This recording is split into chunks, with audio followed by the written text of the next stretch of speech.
يا أبا صالح.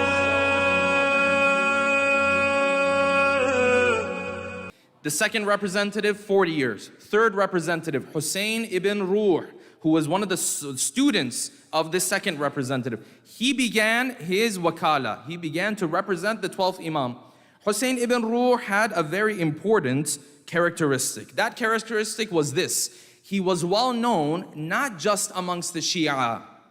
The non-Shia were also impressed with his character. Everyone knew who Hussein ibn Ruh al-Nawbakhti was. This was the type of character that the representatives of the 12th Imam had. They used to shine in such a way that not just those who are already in the path of Ahlul Bayt knew them and admired them, but also those who were not in this path. So now, question for you and I, is that how we live our lives? Is that the type of role that we play?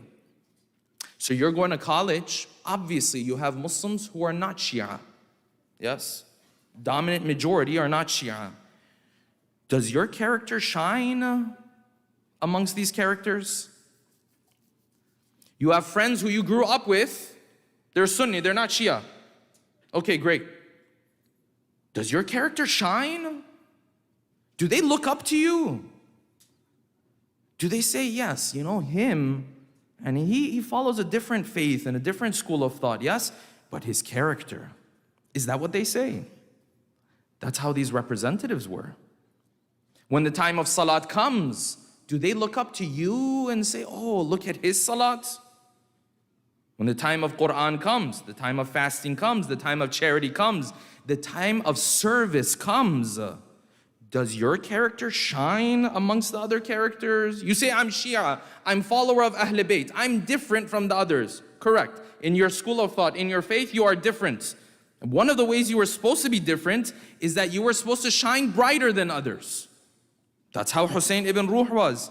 Every school of thought looked at Hussein ibn Ruh and was impressed with his character. This was the first of lessons to be learned from Hussein ibn Ruh. And because he had such a high status, he was the individual who, when people wanted a dua to be done for them by the 12th Imam, they used to come to Hussein ibn Ruh. They used to ask him to ask the 12th Imam to pray for them.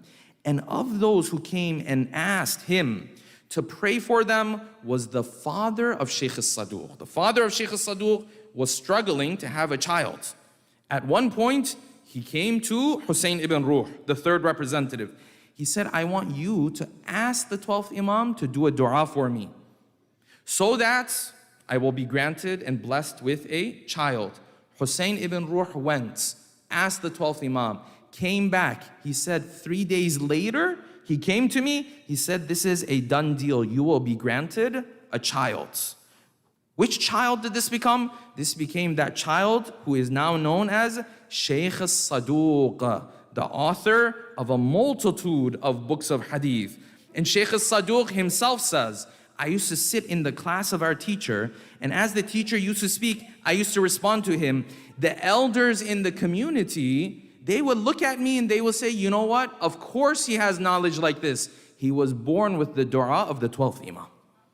Loud salawat, please. Allahumma salli ala Muhammad wa Muhammad. This status, and then Hussein ibn Ruh, the secrecy that he had. He does not speak unless the 12th Imam gives him permission. The obedience that he showed to this cause. So they asked another great scholar, Abu Sahl al-Nawbakhti. They said, Abu Sahl, how come you didn't become the representative? You're knowledgeable. You know everything about Shiism.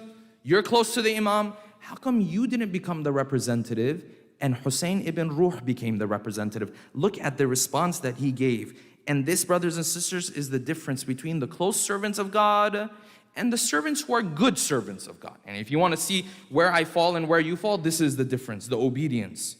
How come he became representative? How come you didn't become the representative? You know what he said? He said, listen, I'm a theologian. I can defend the cause of the Ahlul Bayt. I can argue for them. I can speak out for them. But he said, you know what might happen? I get so emotional in my arguments and in my debates that at one point, if this person doesn't accept that the 12th Imam actually exists, I might lose it and say, this is where he is if you want to go see him. But Hussein ibn Ruh, if the 12th Imam was under his clothing and under his aba, and they cut him to pieces with scissors, he would not speak of where the 12th Imam is. He said, this is the level of obedience that Hussein ibn Ruh had. Yes? Allahumma